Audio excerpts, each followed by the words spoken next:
Ni hapa tuko sisi Yanga tunaokwenda Champions League kwa sababu ya kuwa machampion, na yuko mwenzetu anakwenda kwa sababu ya kanuni.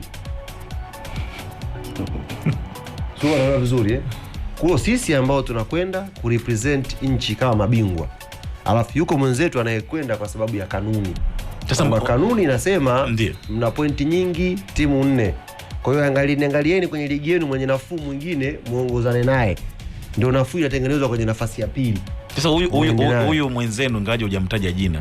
Mbona anaonekana yeye anafanya vizuri sana kwenye na ndio nilikuwa naitafuta mimi hoja siku tuijadili. Anafanya vizuri hao kwa kufika robo finali. Sasa safi sana. Yanga hajafika robo finali. Amekusanya alama nyingi. Twende hapo. Sisi tuihesabie miaka 4 ambayo uongozi wetu umeingia madarakani. Wakati engineer anaingia madarakani 2022 ile, Yanga ilikuwa nafasi ya 100 na moja kama na 40 huko chini huko kwenye rank za CAF. As we speak right now. Yes, as we speak right now. Sasa hivi Yanga iko nafasi ya 12 ikiwa na point 35. Mwenzetu unayemsema yuko nafasi ya 10 ana point 38. Wewe ukiambiwa ufanye tathmini katika kipindi cha miaka 4, nani kafanya vizuri kwenye Champions kwa kigezo chako hicho cha numbers cha kukusanya point? Nani kafanya vizuri katika hizi timu mbili kwa kipindi cha miaka 4? Kama kigezo ni miaka 4, Young Africans wamefanya vizuri. Lakini kama kigezo ni mashindano yenyewe husika kwa muda wote, bado mwenzako anaendelea kubaki juu. Nakuja nimekujibu kwanza hoja yako ya namba. Nakuja kwenye muda wote wa mashindano. Ili itwe success, yani lazima useme kwamba ili niweke rekodi kwamba nimefanya vizuri, lazima niwe na achievement ambayo hamna mwingine yuko nayo. Yani saa hizi Madrid akisema kwamba yeye ni club bora barani Ulaya, Musa nisikize vizuri, Madrid akisema kwamba yeye ni king of Europe, anakupa fact ya European titles, Champions League ambazo iko nazo. Al Ahly leo ikiitwa ni klabu ya kani Afrika, sio kwa sababu ya nini, ni kwa sababu ya success ambayo wako nayo ambao watu wengine hawana. Simba ameshacheza nusu finali ya Champions League. Bado hajawahi. Bado. Yanga ameshawahi. Bado. Simba ameshacheza nusu finali. Yanga ameshawahi. Ndio. Twende kwenye hoja yako mafanikio. Simba kacheza mara nyingi. Kacheza mara nyingi. Kwani tulikuwa tunamzungumzia Simba Si ndo kaleta huko unataka ulisema mwenzenu mara kwanza tutiki hizo box hapo. Ngoja tutiki hapo. Anyway, sawa tulia babu bara. Huyo ndo alikaa mtaka hapa mtabishana. Sasa mimi si mchambuzi. Mimi kuna wakati nakuja kama msemaji. Subiri namba na kwa mchambuzi. Sasa vitu vingine si vinaonekana. Ali, labda nikuulize malengo ya Yanga msimu huu. Msimu uliopita mlisema mnataka kufika robo finali.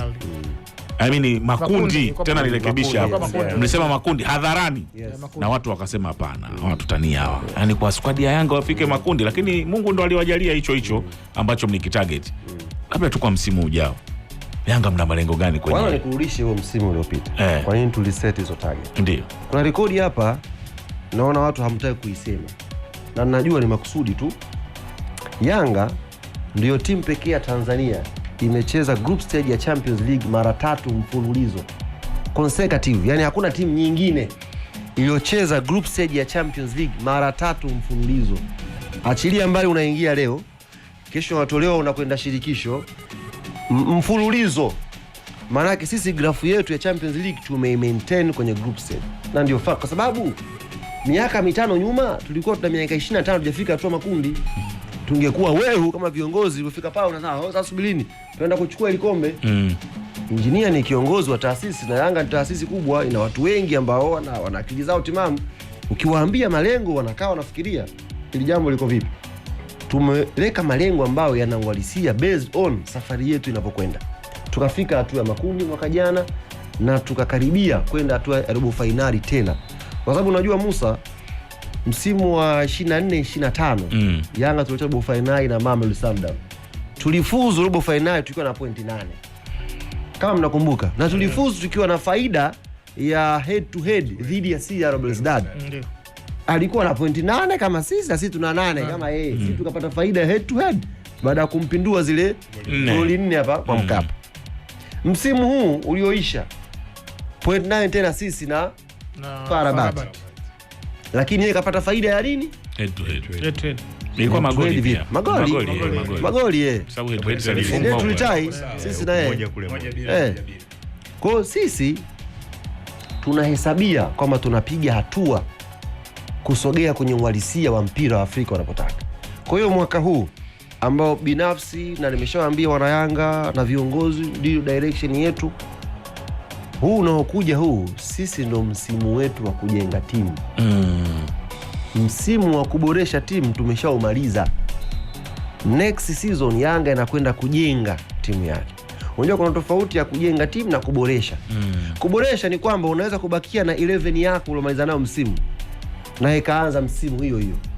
Lakini season hii sisi lazima tuwe tuna sura mpya zisizopungua 3 mpaka 4 mpaka 5 kwenye kikosi cha kwanza. Maana yake tunakwenda kujenga timu yetu. Tunakwenda kuisuka tena timu yetu kwa msimu unaofuatia. Kwa hiyo msimu huu nikisimama saa hizi nikawaambia malengo ya Yanga Champions League ni haya, nitakuwa nadanganya. Tusubiri kwanza sura mpya ziingie. Usajili ukamilike, watu waone. Wakishaona si tuone, afu tutawaambia bwana sasa malengo ya Yanga kwa Champions League ni haya. Mmekamilisha usajili kwa asilimia ngapi mpaka kwa asilimia 99.9. 99.9 tumeshakamilisha usajili. Mapendekezo ya kocha mpya ama huyo kocha amekutana nao? Kocha si tumechelewa tu kumtangaza, lakini tulikuwa kwenye mazungumzo naye muda mrefu, na hata wakati timu inacheza zile mechi za mwisho za ligi alikuwa pia anaweka jicho lake kwa maana ya kuangalia progress ya timu, mchezaji mmoja mmoja, na alikuwa anajaribu kuangalia nini atakifanya msimu mpya ukija kupinduka. Sababu Yanga yamaliza na caretaker Molin. Kwa maana yake tulitafuta mwalimu ambaye angeanza kuiona timu yake ya msimu ujao mapema. Kabla hatujakwenda kwenye mambo ya usajili, tulikuwa tunawaambia tuangalia mechi. Yanga anacheza bana Dodoma, Yanga anacheza na nani, angalia. Just observe kwamba ni maeneo gani, key players gani unaweza. Kila mwalimu yeye mnaweza mkaona leo Yanga inaangukia labda kwa Duke Abuya ni mchezaji muhimu. Lakini mwalimu mwingine huja falsafa zake anaangalia, anaona hapana, mimi timu yangu itashambulia kwa fullback. Kwa next season pengine yao na Boka ndio akawa muhimili wa timu. Kila mwalimu nafasi. Kwa hiyo tulikuwa tumempa nafasi ya kuangalia mapema timu ilivyo, na ameshiriki pia kwenye ushauri. Na hii niweke vizuri. Manake ameshiriki kwenye ushauri wa maeneo ya kuboresha timu yetu. Yeye ni mkuu wa ufundi, ana plani zake, anaangalia areas ambazo tunaweza kuimprove, maeneo tunaweza kuongeza watu, anaweka ushauri wake mezani, alafu uongozi unakwenda kufanyia kazi baadhi ya mapendekezo mwalimu ameyaweka. Kwa hiyo sio kutaja jina la mchezaji moja kwa moja. Kutaja jina hiyo tumeshakataa. Mmeshakataa. Tumeshakataa. Jina tumeshakataa. Unaweza ukamention jina lako kama sehemu ya mapendekezo, lakini kuna jopo la wataalamu pia linakaa ambao pia mwalimu yupo kwa ajili ya kupendekeza. Unaweza ukamention namtaka Musa Kawambwa. Ndio. Hiyo mpira wa Afrika Musa una vitu vingi. Kuna vitu vingi. Unaweza kukuta mchezaji na makocha wanaangukia kwa wakala mmoja huyo. Hamjai kuona nyinyi Afrika kocha anazunguka na mchezaji wake anahangaika naye tu. Wanashare labda maaji. Ndio, mpira sana namtaka Simba Ulanga kwenye timu yangu. Nyie mkiwaza kwenye perception tu ya mpira, kumbe watu wanashare wakala, kuna percent pale zikitoka hivi na hivi kampuni inasonga mbele. Kwa hiyo unaweka maoni yako, unaweza kuweka pendekezo ya jina, lakini final decision inabakia kuwa kwa jopo la wataalamu wa Yanga Afrika liko nao. Kwa hiyo hata hawa wachezaji wawili kutoka Afrika Kusini sio mapendekezo yake. Wapi hao? Nauliza tu.